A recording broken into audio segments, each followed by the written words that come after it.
Today in Europe, another quiet day overseas on both the war and diplomatic fronts. There is still no indication that a major offensive is yet to start, despite threats of German newspapers to bomb the British Isles and to act against neutrals that increase their trade with Britain. In London, Dominion Secretary Anthony Eden charged that German aggression started the war. In Murmansk, the Russians have released the German crew that captured the freighter City of Flint, but there is no report of the American crew. And now for word directly from the European capitals. First to William L. Shirer in Berlin. Go ahead, Berlin.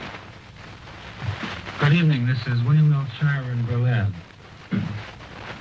You undoubtedly know much more about the American ship City of Flint than I do.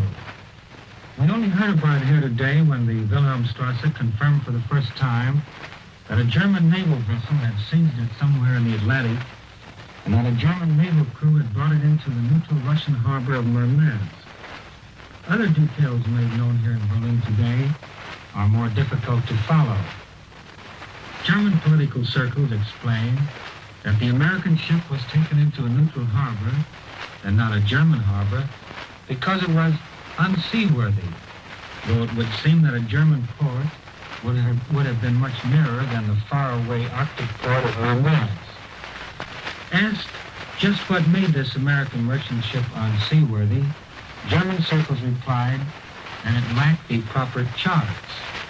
All seaworthy ships should have adequate charts, it was explained. What puzzles you is how a ship made unseaworthy by the lack of proper charts could navigate its way through the difficult seas to Murmansk. But that it did, we know. Perhaps the German naval crew knew the way. At any rate, there the good ship is, and no one here knows just what is to happen to it. I understand the American charge d'affaires here, Mr. Alexander Kirk, called on a Secretary of State in the German Foreign Office to inquire about this and other details, but that the German government was not in a position to give him all the details because it lacked them itself. I understand, therefore, that a German maritime expert was dispatched to Murmansk today to ascertain just what happened and what is liable to happen. So far as we can learn in Berlin, Russia, as a neutral state, has interned the German crew, and the Germans would certainly like to have those men sent home. I understand the Germans would also like to have the cargo, which they allege is contraband. But I suppose that depends on the Russians. As to the whereabouts of the American crew, no one in Berlin appears to know. We could get no information on that here at all. The German press today printed absolutely nothing about the affair. It devoted itself largely to world reaction to Herr von Ribbentrop's speech yesterday, which it found favorable, it said. First fruits of the new German-Russian friendship were played up here today with the announcement that Russia would deliver within the next 2 months 1 million tons of fodder for Germany's livestock. That's a pretty big order. In fact, the Germans claim the biggest order of its kind ever made. That helped make people here forget about the blockade today. I return you now to Columbia, New York. That was William L. Shirer reporting from Berlin. Now for news from Edward R. Murrow in the British capital, we take you to London. This is London. This has been a day of little news. I propose to give you a quick summary of what's happened in order that I may have time to tell you of one of the most moving broadcasts I've ever heard. I can add nothing to Mr. Shirer's report from Berlin concerning the City of Flint. The House of Commons today debated the bill against profiteering. The House of Lords discussed the Ministry of Information. Lord Macmillan, the chief of the ministry, suggested that critics should devote their attention to those who were responsible for formulating the original plan for that much criticized ministry. The man who planned and established the ministry was Sir Samuel Hoare. Another question was asked in the House of Commons today, and that was whether or not Britain was prepared to tell the people of Germany that His Majesty's government was willing to explore the possibility of forming a United States of Europe as part of the terms of peace. The reply was that the suggestion would be borne in mind. Members were assured that the matter of the resumption of trade negotiations with the Soviet Union was under examination. Men between the ages of 35 and 50 are to have a chance to do their bit for Britain. and Auxiliary Military Pioneer Corps is to be formed. Men who are over 35 but under 50 may enlist. Their job will be to see that supplies and transportation function smoothly and with the minimum of delay. Mr. Anthony Eden, the Dominion Secretary, in a broadcast tonight, emphasized cooperation between Britain and the Dominions and said, "This time we must not only win the war, but win the after-war, and that may prove the more difficult task. No one in the Commonwealth," said Mr. Eden, "has a doubt of the ultimate outcome." There is news from Luxembourg tonight. It is stated by one press association that Prince Felix of Luxembourg has been appointed chief of the International Committee for making Luxembourg a neutral hospital center for the duration of the war. The project envisages the transference of the wounded of both sides and wounded prisoners to Luxembourg. Official discussions between representatives of the belligerent countries and the International Red Cross in Switzerland have been taking place in Switzerland. Yesterday, Bill Henry, Columbia's war correspondent, was in Verdun, the symbol of French courage and determination during the last war. He heard the rhythm of French boots on cobblestone, the roar of trucks taking supplies up to the lines, and the thunder of aircraft overhead. Old men stood about listening to the echo of sounds they had heard before. Tonight, Mr. Henry reports no new developments.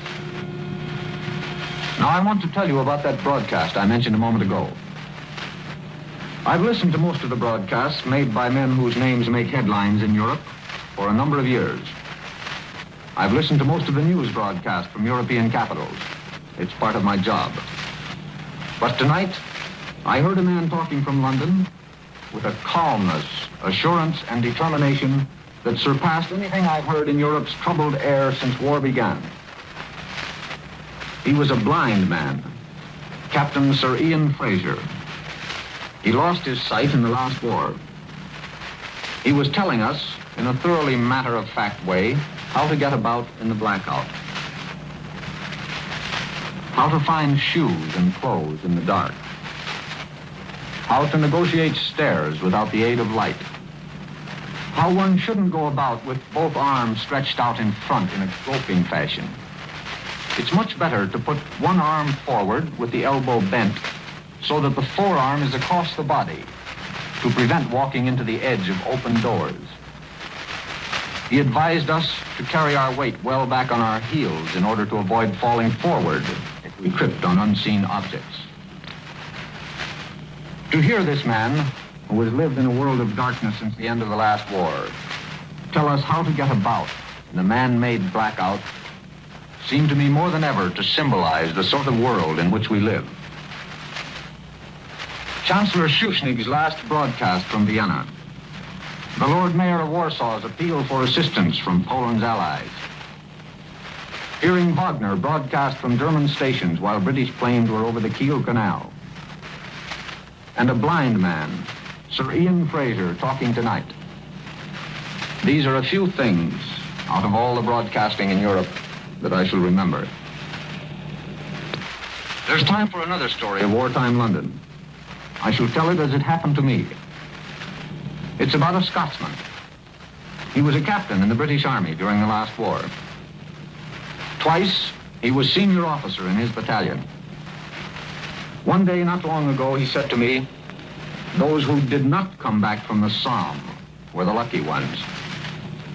A few days later, we stood together on a street corner and watched a battalion of infantry in full fighting kit march down the street to the railroad station. There were no cheers.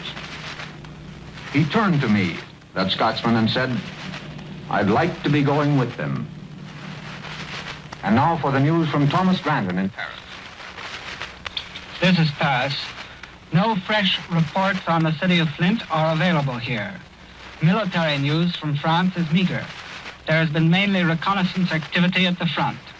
16 parliamentary commissions and subcommissions were called into session today, the most important of these being the finance group, which had to consider how to handle the question of the French budget for 1940, as well as supplementary credits of a military nature.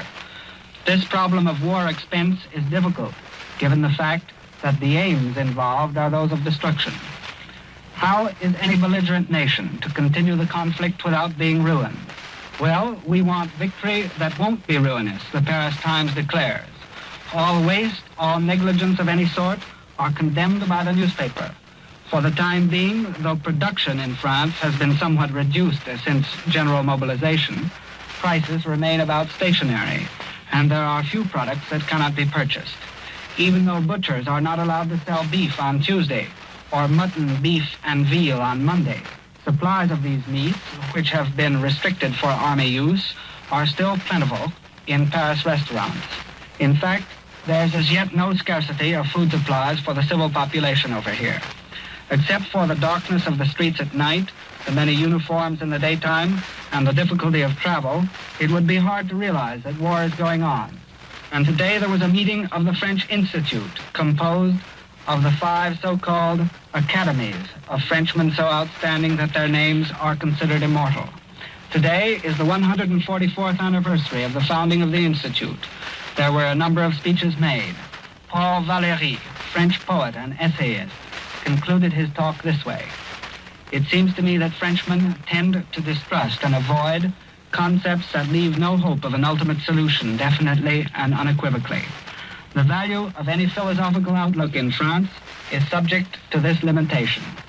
French reactions in the field of politics and art are analogous.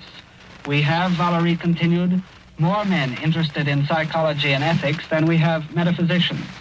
Frenchmen have faith in mankind, but few illusions as to men. There is therefore a rather striking contrast, he said, between the confidence which Frenchmen show in human nature and the cruel remarks, the pessimistic aphorisms, which the great French writers have contributed with so much elegance and force to world culture. That's the end of the quotation. In my opinion, Valéry, who waited until he was 40 before publishing any work, has today very well described the French character and state of mind. It's a belief in individuality, skepticism as to individuals, and some ultimate hope for human nature that has motivated French policy in international affairs during the past and will undoubtedly continue to do so in the future. This is Thomas Grandin returning you now to Columbia in New York. And that's the news of the day. You have heard Columbia's correspondents in Berlin, London, and Paris. William L. Shirer reported from the German capital, Edward R. Murrow from the British capital, and Thomas Grandin from the French capital. Now, just a reminder that at 8:55 Eastern Time this evening, Columbia presents the nightly broadcast of Elmer Davis and the news. This is the Columbia Broadcasting System.